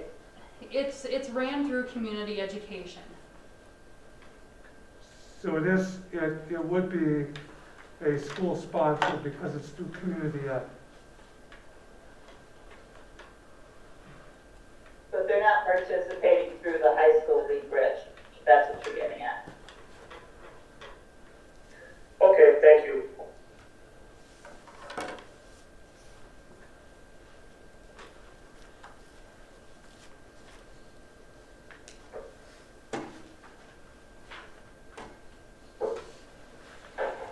Yeah, interesting. We don't, I don't have a specific recommendation at hand on how to address the competition cheer.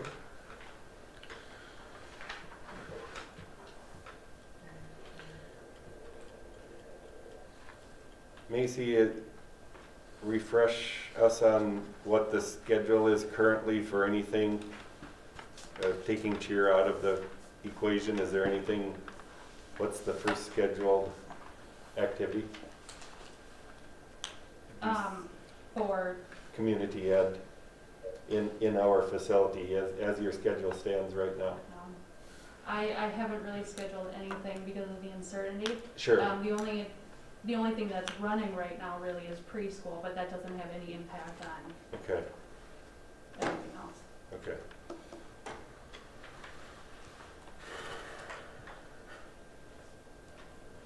It sounds like our youth programs have discussed the subject of potentially postponing till January. So we're under control there, we hope. And with With the cheer going since August and December 5th's their first competition, we want to let them finish their season, kind of like Joanne alluded to. not have carefully thought this out, unless Mr. Bunn or Ms. Whiteside or Mr. Anderson, Mr. Stewart can help out, but I'm just trying to listen as they're trying to be somewhat consistent here. Would there be any, and I have no idea what the impact is if you have registered for like anything beyond December 5th as far as a competition. And I have to imagine, though, that we would not be the only ones who are having to make changes as far as whether we're going to compete or not, the way things are going on. Yeah, how the competitions go is the teams generally sign up. There's early bird registration fees, but they have to sign up probably anywhere from a month to a few weeks ahead of time in order to secure a spot at the competition. As of right now, they haven't registered for any competitions yet. I don't know, board, if just talking out loud here, which is a little dangerous, but would there be any, would be somewhat consistent to allow at least commit through the December 5th competition?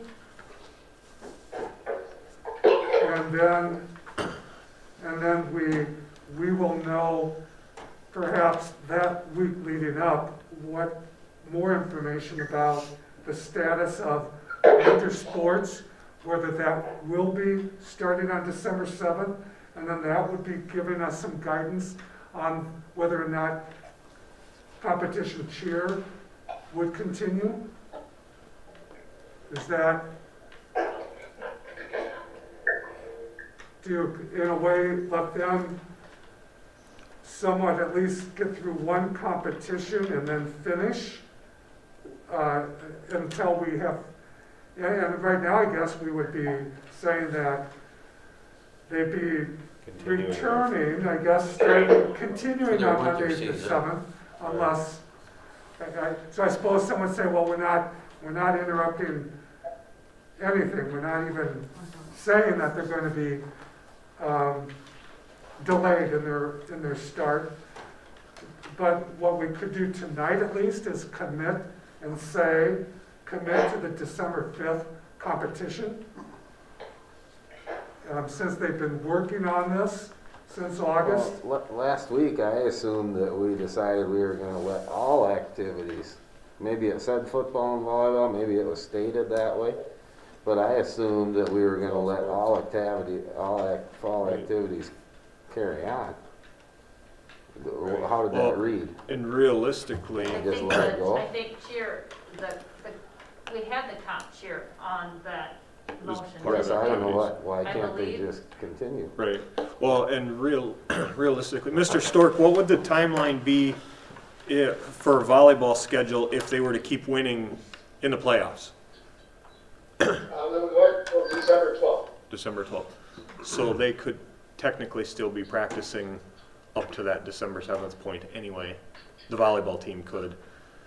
So I guess I don't know how we could tell the cheer you can't when you're part of this group. I don't know what word. I think maybe Yeah, I what, don't think we need the conversation. I think what we need to do is figure out if we're going to allow any other Yeah. organization. I think we- I think that's maybe where we need to head rather than our own that have been going since August, you know, and then we're more focused on the school sponsored organizations. You know, the dance, maybe Macy had brought up, maybe Just for Kicks, keep those. I mean, I think that's where we need to discuss and not our own activities that have already been done. Yeah, I think the chair just, Now, this item isn't part of the number 3 here, because this is a school-sponsored yeah, activity. So it should have been part of the previous Yeah. discussion. my opinion is that should just stay where it is then. I mean, if we're allowing the Yeah, and I football and think- volleyball, like what Travis is Travis saying. made a point, we did Yeah, that we- last. We agreed to this before, so I think it Yeah. just, Travis nailed it. I think it applies to band, it applies to comp cheer. right.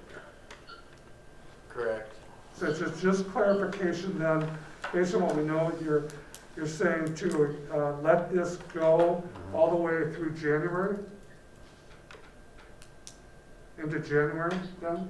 I think we have to be cautious on how far. If December 7th, we have numbers that Yeah. support continuing on or starting winter I sports. think December 7th is that. Right, Right. we reevaluate It things and allows, see where it we're allows at. them to work towards that competition. I wouldn't promise the cheer competition that they're going through January, because I think if we put the reins back on winter Right. sports, I think Yeah. they need to step Right. aside too. Correct. Yep, So December 5th, that's kind of what we're hearing, December 5th. yeah, Correct. And then beyond that, We'll be we'll know reevaluating. more Yep. what we're doing for sure on December 7th.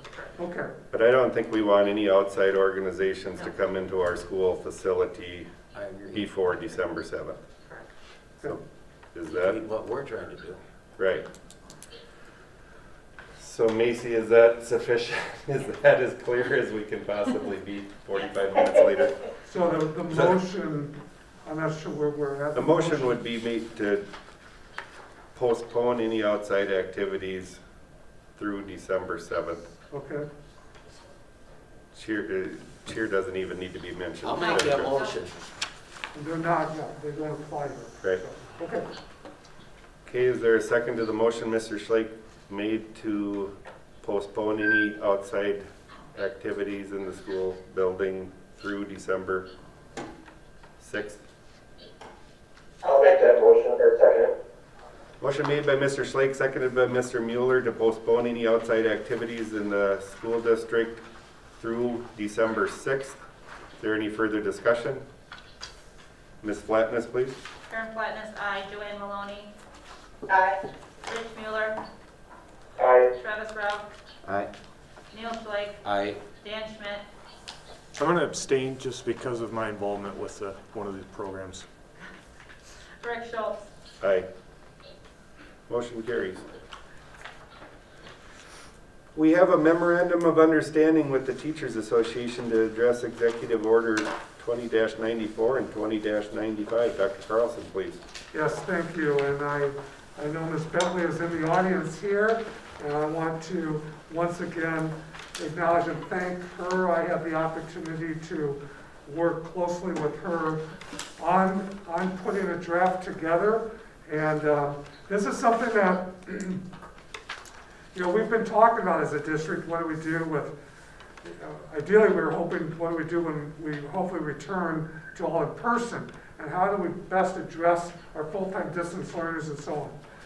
That still is a different question we'll address later, but this one, we have the executive order put out the other week by the governor. We went to work right away because there is a mandate, required date of November 30th. And so we have in front of you for your consideration an agreement that we have tentatively agreed to. The membership has voted in favor of it. And really what it gets down to is that we are acknowledging on the average per day 30 minutes and of instructional time that now is going to be really dedicated to preparation planning time, focusing on our students when we have distance learners, whether that's in a hybrid setting or for our full-time distance learning.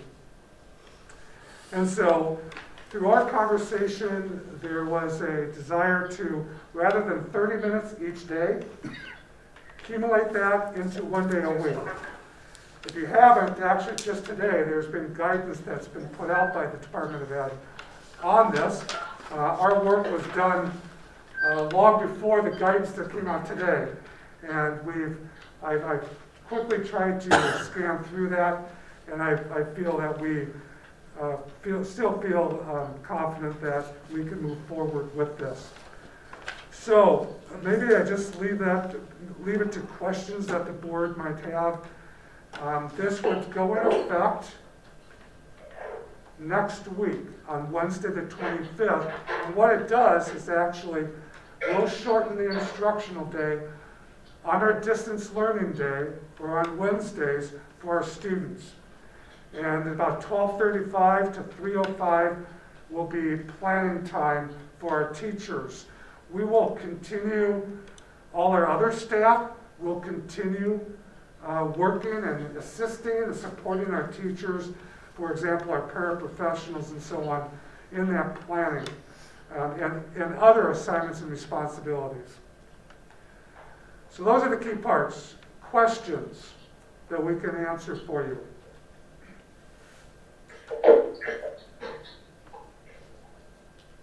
is this getting to be a pretty common thing amongst Minnesota school districts too then this year, is working with stuff like this? Well, this is not much more than a week old, and so I don't know how school districts predominantly are going to handle this, but we're all mandated to make that average 30 minutes per day. If there's no discussion on that. I think school districts have the flexibility of working with their teacher association. And that 150 minutes a week, how does that look like? Where does it go? How does it impact the current schedule? Okay. And this is voided then when we get back to in person, or how does it expire? It would, and Ms. Bentley, you can help out too. In my opinion, it will sunset at the end of this school year. It will expire. That's for sure. But if somehow all our students would return back to in person, then we would be coming back and having a conversation. And I think the intent, even the guidance today, this is in play as long as you have distance learners. Okay.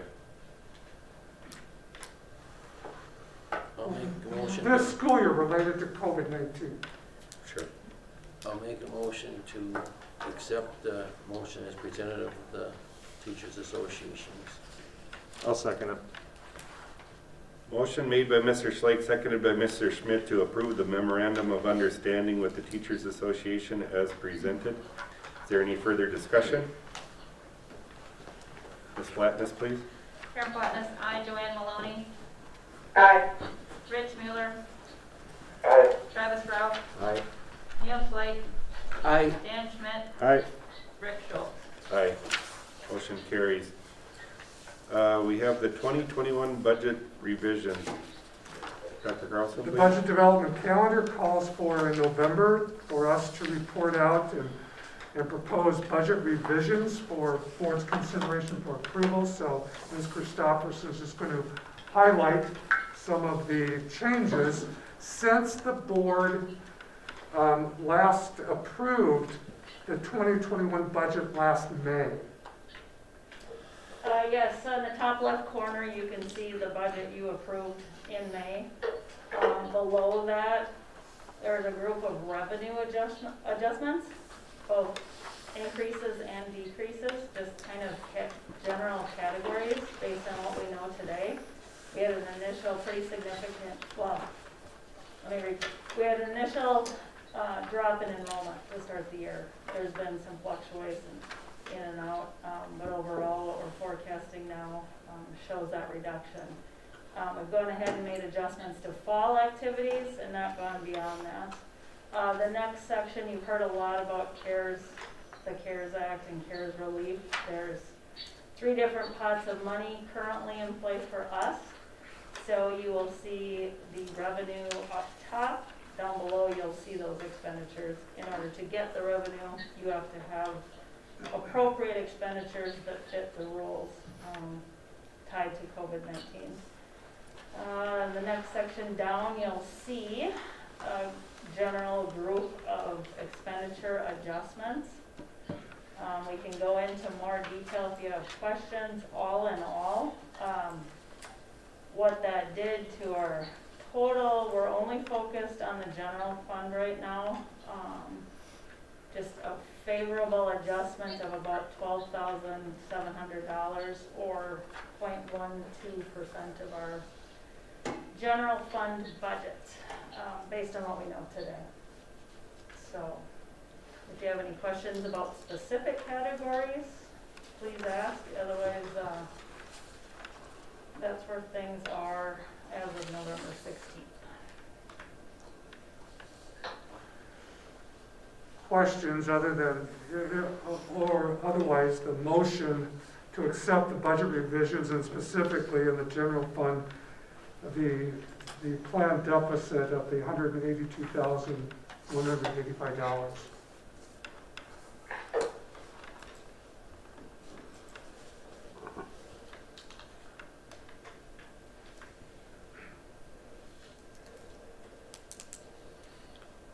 Is there a motion to approve the revisions if there are no questions?